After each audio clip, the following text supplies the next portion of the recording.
Hello, welcome to Wolf's Watch. Wolf here, and as always, as a leader of the pack, I am out scouring the countryside looking for food to bring back to you in the form of insights to help you increase your leadership mastery, tips, insights, things from other leaders that you can apply to your life, your business to keep moving forward towards your goals and dreams. Today, I want to share with you something that I learned from whitewater rafting. And this is a story.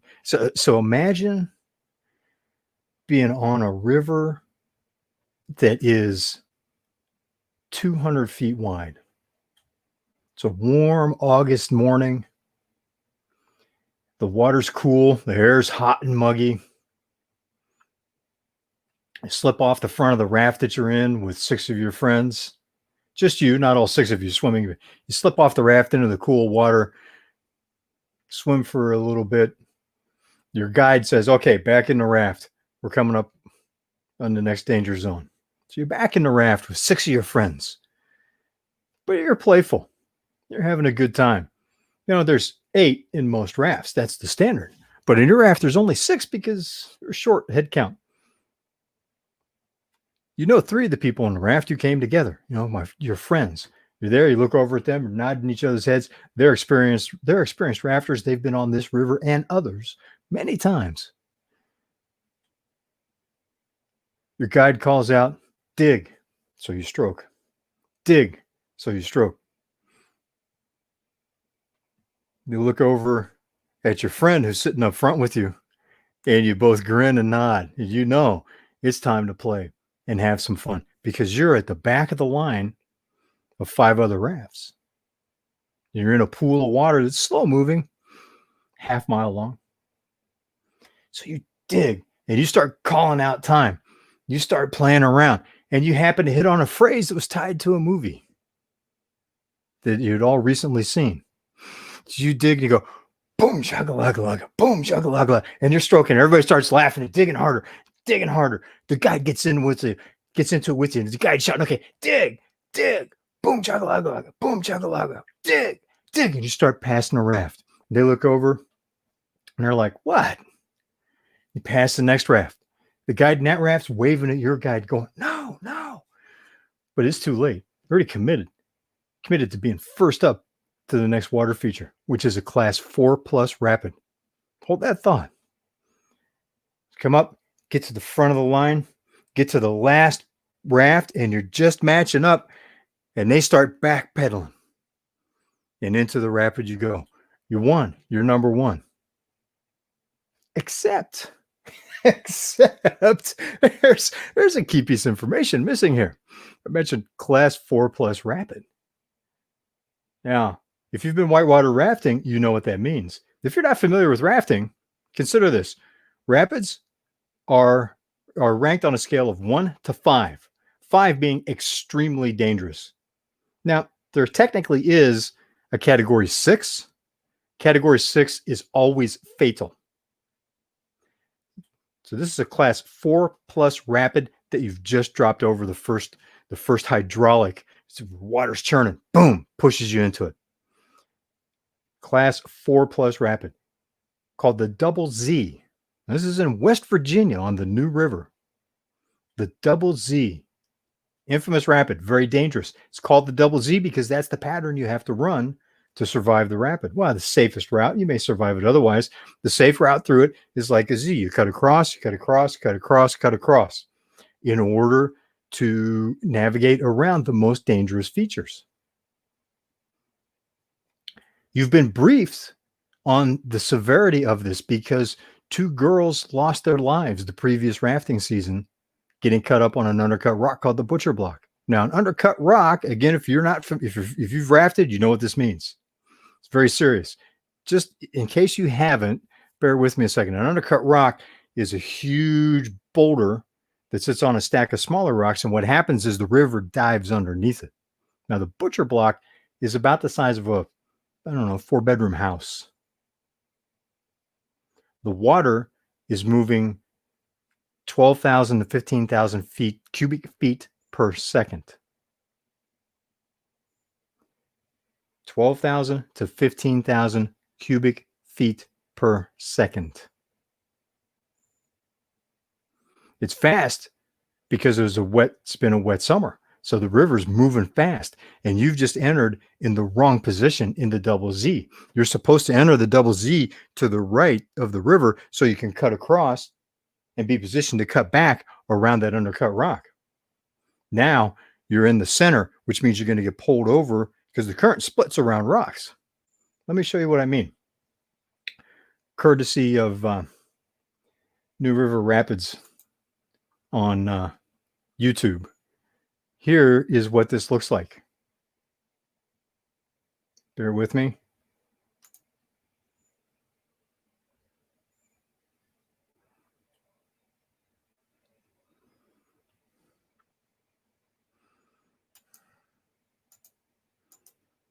Now, you see he pointed to that? Those undercut rocks there. That's what you got to avoid. Let me back that up just a tad. So here's what it looks like, right? You do not want to get caught up. Hang on a second. Let me back this up again. Right? So come in. So you see that raft is coming in to the side. That's where you want to be positioned. But no, you're not, because you've been goofing around. You're positioned dead center. Dead being an operative word in this scenario. Those undercut rocks right there. See those rocks? That's a distance away from him. It may not look as impressive. Now, this, if you saw on the tag that they put on this is at 10,500 cubic feet per second. So the river's cranking. It's going even faster because this is a wet summer. We come in set up wrong. We'll come back to this in a minute. We come in set up wrong because started dead center. The rapids split. The water flow splits around some of the rocks, some of the boulders. So now, because you're not on the far right and you're in the center, instead of being able to cut around the first, cut across and cut back, now you're pulled, and cutting across puts you in the center of the rapid, right? So now you're moving. You can feel that water pulling you, pulls you across. You're paddling like crazy. Your guide's calling out, going, dig, dig, dig, dig. All right, which means everybody cutting to the right, so you can turn, spin, and then cut back across. But you're not going to make it because you're in the wrong part of the rapid now because you entered wrong. And guess where you end up? Yeah, undercut. Right on that, getting slammed into that undercut rock. You can feel it. You're coming closer, and you're paddling as hard as you can. All six of you, you're digging deep. You're digging deep. You're digging deep. But you're now getting pressed up against that rock. And this is where two girls drowned the previous year, because what happens? You're going under that rock because that's where the water's going. Over 10,000 cubic feet per second are diving underneath that rock, and you've been pulled into it. So how do you get off that rock? You dig, you dig, you dig. You put your foot out because you're coming into that rock, but that doesn't slow you down. You're still coming in. You got your oar out and it's up against that rock. You put your hand on that rock and you can feel the cold granite, the slimy moss, the slimy wetness from the water being on that rock all the time. And it's not yielding. And now the inside tube, the inside part of your raft that's up against the rock, you can hear it hitting. You hear that scratchy sound of the vinyl raft against the rock. And all of a sudden now that rock's starting to dip down. What do? Your guide shouts, jump right, jump right. You know what that means, because you practiced, you trained before being let loose on the river, because there's certain things you need to know. This is life and death in whitewater. Certain things you need to know. And commands like that, you need to know. So what that means, everybody jumps to the right side of the raft. Boom, pops it back up. Spin, dig, dig, dig. You're digging like crazy, like your life depends on it, because it does. Spin the raft around. All back. Everybody jumps back to their positions. Dig, dig, dig, dig. You're coming away from the rock. But now there's another raft from the group that you're with that's come through. Everybody else is off, but the raft was right behind you. They couldn't stop in time. So they got pulled into the rapids with you. Now they're coming. So you either collide with them in the center of the rapid and risk all 12 of you drowning, or you let them pass. What do? Your guide yells, stop. And you stop. And you let the 8 rafters in their raft go by, just missing you, but you can feel that pull. back towards that rock. And now your guide's shouting again, dig, dig, dig, dig. And your muscles are burning. You can feel in your shoulders, your chest, you're huffing for air. You're having a hard time keeping up. You're getting tired. And you can just feel that energy fade. And you can feel it fading into people with you, because now you're coming back. You're losing ground. You're coming back into that rock. And guess what? It's like being on a big turntable. You hear that sound of vinyl against granite again. You hear a grind. Your guide's shouting, dig, dig, dig. And you go for everything you've got. You dig into that point where you think you've already put it all on the table, and you find more. Because if you don't, it's certain death. You're going under that rock. And the last time that happened, one of them they didn't find until the water level went down several months later during dry season. So you're digging, you're digging, you're digging. Guy shouting, dig, dig, dig. You get right to the edge. You're coughing. The water's in your face. Your eyes are burning. Your muscles are burning. Your heart's pounding. And you're all shouting in unison now. Dig, dig, dig. And then you feel that moment where that hand of the water pulling into the rock lets loose, and you pop out into the center of the rapid, into a different flow of water, and it pulls you into the rapid. That's it. You're going to make it. Time to celebrate, right? You got away from the undercut rock, and you're halfway through the double Z. So now you've got the second half of a class 4 rapid that's very, very dangerous. You have to deal with. There's no time to celebrate. You can't even take a breath. You have to listen to what your guide tells you. That's just part of the story. That's what I experienced the first time I was on the New River with a group of friends, 3 friends out of a group of 6. And we were horsing around when we shouldn't have been. And we were very good at having fun. We convinced our guide to go along with us against his better judgment. Actually convinced him to wear a beanie that had a little yellow propellers, a red beanie with yellow propellers on it. We were laughing and having a great time, goofing around on the river. We were quick, we were mobile, because we had fewer people. Most of the people were experienced. I wasn't. It was the first time I'd ever rafted. And here we are battling it out with butcher's block on the double Z on the New River. That taught me a couple things. Taught me the importance of training, being prepared. If we hadn't prepared properly, if we hadn't been trained by the guides, we wouldn't have made it, because we wouldn't have known what jump right means.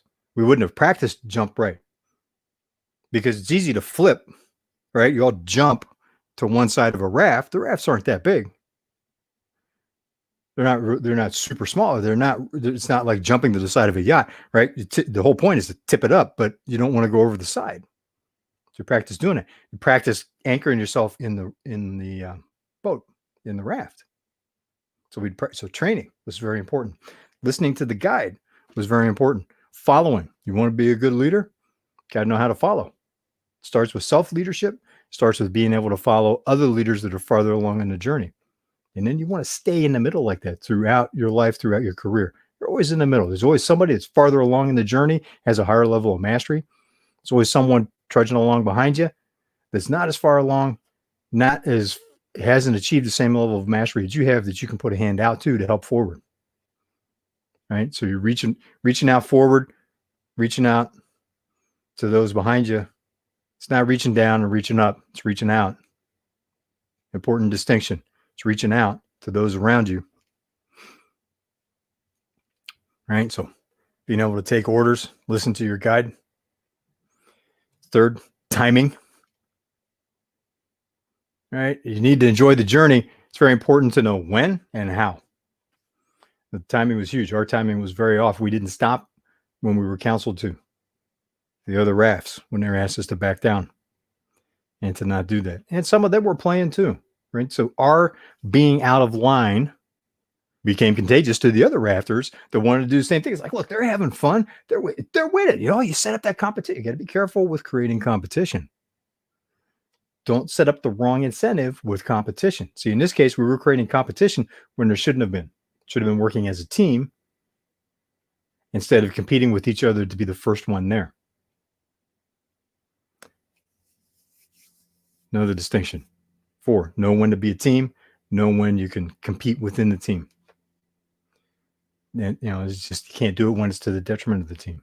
You have to create that environment, provide the guidance as a leader, and model the behavior as a leader of what's appropriate, what's not. There's a whole lot more that came out of that I can share with you. We made it, spoiler, we didn't drown. We made it through the second half of the double Z, and we got yelled at quite thoroughly at the next calm water. Because there's a rhythm to it. You go through some calm water, go through some heavy water. Because it was a day long. We would stop for lunch. This was a day trip doing the entire upper and lower New River. Crazy time. Almost drowned. Learned a lot. The fifth thing that I want to share with you from that, though, that night we were camping out on top of a mountain. I mean, the bridge that goes over the New River Gorge, the American Bridge, is 800 feet above the water. We went across that bridge in a school bus when we're going to where we entered the water. We got up before the sun. We're on the bridge at sunrise. You look from the bridge, it's this massive 6-lane interstate that crosses. So it's really wide. Look down, there's this little stream down below. Doesn't really look that much. You can tell it's a good sized river, but it doesn't really look, doesn't look that dangerous. It's not super impressive. It's going to be a fun day, right? Get down on the water. You're going underneath that bridge. It looks like 2 little toothpicks across the mountaintops. So we're up there on top of the mountain, up in the clouds where it's foggy, not foggy, foggy, not foggy. Everything clears. We got campfires going around where we're camping out. Grilling some steaks, a little adult beverage, laying back under the stars. What a beautiful night. Remember to this day. I was 17. It's a long time ago. I mean, way longer than I'm going to admit on camera right now. And I still remember to this day like it happened last week. It felt so good. And how we were laughing and talking about, wow, what a screw up. But that bond that we had from having gone through that experience together, our guide came over, broke bread with us, had some laughs, talked about, we're going to do it again. Almost killed us, but we're going to come back, right? Here's the big thing that came from that.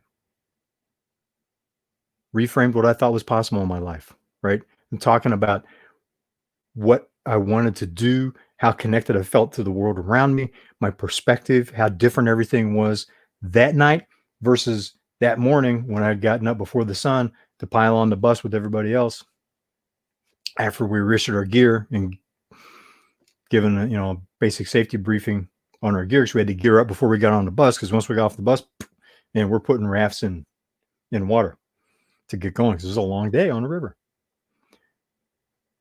I still remember that night and how different it felt and how we were just like, wow, we were just energized. We didn't want the day to end. I didn't. The people I was with said the same thing. We had a good time. And we talked about the possible. Because that had all shifted because of that experience.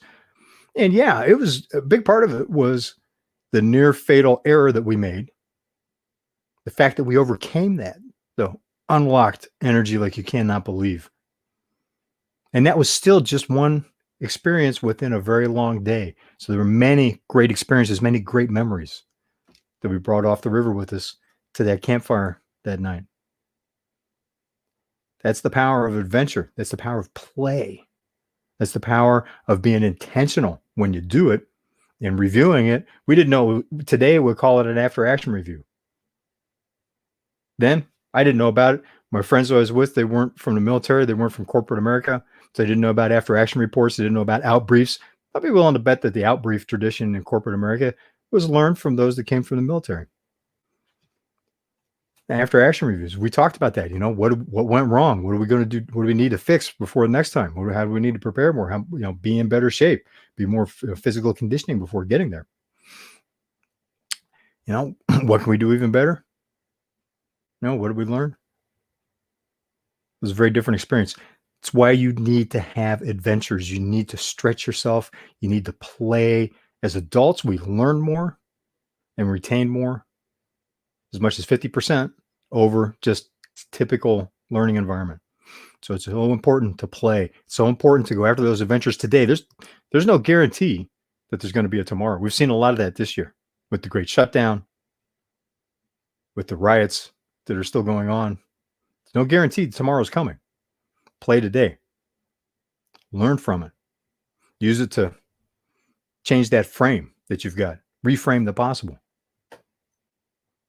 So that's my tips for you today. Share a little bit of that. And again, thanks. Go show some love to these folks over here at